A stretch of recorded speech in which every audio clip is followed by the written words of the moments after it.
السلام علیکم دوستوں، مہرماں ورلڈ میں خوش آمدید۔ آج آپ کو ایک بوڑھے آدمی اور ایک سپاہی کی کہانی سنائیں گے جس کا عنوان ہے پتھر کا سوپ۔ بہت عرصہ پہلے ایک گاؤں میں جو ندی سے زیادہ دور نہیں تھا، ایک مہربان سپاہی دھول بھری گلی سے نیچے جا رہا تھا۔ اس کی حرکت بہت سست تھی کیونکہ وہ سارے دن سے چل رہا تھا۔ اسے ایک اچھا گرم کھانا کھانے کے علاوہ اور کچھ پسند نہیں تھا۔ جب وہ سڑک کے کنارے ایک عجیب و غریب کے گھر پہنچا تو اس نے اپنے آپ سے سوچا، یہاں رہنے والے کے پاس میرے جیسے بھوکے مسافر کو بانٹنے کے لیے کچھ اضافی کھانا تو ضرور ہوگا۔ میرا خیال ہے مجھے جا کر پوچھنا ہوگا۔ اور یوں گوبھیوں، آلووں، پیازوں اور گاجروں سے بھرے باغ سے گزرتے ہوئے لکڑی کے دروازے کی طرف بڑھ گیا۔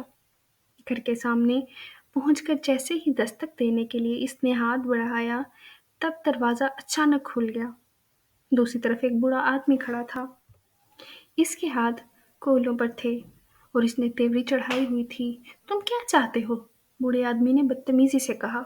پھر بھی سپاہی اسے دیکھ کر مسکرایا اور بولا، ہیلو، میں ایک گاؤں کا سپاہی ہوں جو یہاں سے دور نہیں ہے۔ میں آپ کے پاس یہ پوچھنے آیا ہوں، کیا آپ کے پاس کوئی کھانا ہے جو آپ دے سکتے ہیں؟ بوڑھے نے سپاہی کو اوپر سے نیچے تک دیکھا اور بہت ٹوک ٹوک جواب دیا، نہیں، اب چلے جاؤ۔ سپاہی اس سے باز نہ آیا۔ اس نے ایک بار پھر مسکرا کر سر ہلایا، میں دیکھ رہا ہوں۔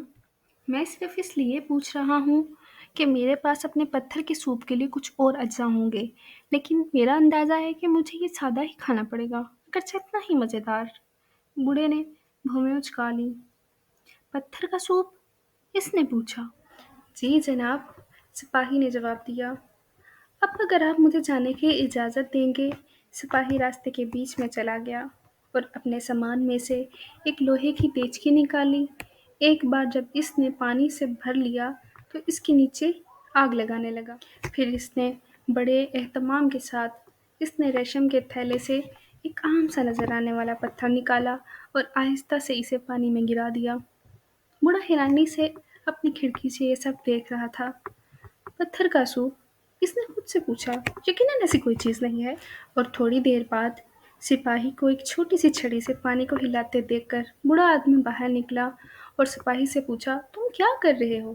سپاہی نے اپنے برتن سے نکلنے والی بھاپ کی سونگھ لی اور اپنے ہونٹوں کو چاٹتے ہوئے کہا، مجھے پتھر کے سوپ سے زیادہ کوئی چیز پسند نہیں ہے۔ اس نے بوڑھے کی طرف دیکھا اور کہا، یقیناً تھوڑے سے نمک اور کالی مرچ کے ساتھ پتھر کے سوپ سے کم ہی چیز بہتر ہے۔ ہچکچاتے ہوئے بوڑھا اندر گیا اور نمک اور کالی مرچ لے کر آہستہ سے سپاہی کے حوالے کر دیا۔ سپاہی نے پکارا۔ جب اس نے انہیں برتن میں چھڑک دیا، اس نے ایک بار پھر بوڑھے آدمی کی طرف دیکھنے سے پہلے اسے ہلایا، لیکن کیا آپ جانتے ہیں، میں ایک بار گوبھی کے ساتھ پتھر کے اس حیرت انگیز سوپ کا مزہ چکھ چکا ہوں۔ اس کے بعد بوڑھے آدمی نے گوبھی کے پودوں کے پاس پہنچا اور سب سے پکی ہوئی گوبھی اٹھا کر سپاہی کو، واہ کتنی شاندار ہے! سپاہی نے گوبھی کو کاٹ کر برتن میں ڈالتے ہوئے کہا۔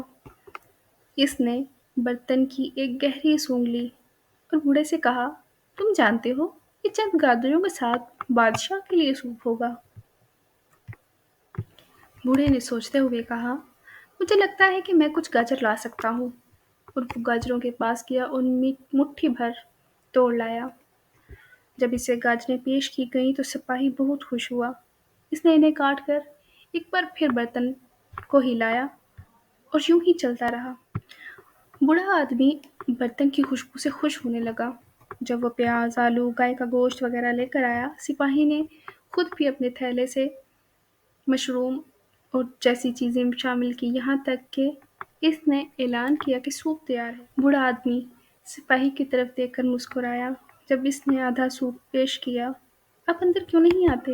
میرے پاس آج صبح کی بیکری سے لائی گئی تازہ ڈبل روٹی ہے جو پتھر کے سوپ کے ساتھ مزیدار ہوگی، اس نے شفقت سے کہا۔ یہ اس وقت تک نہیں ہوا تھا جب تک کہ سپاہی نے ایسے ریشم کا تھیلا نہیں دیا تھا جس میں پتھر تھا۔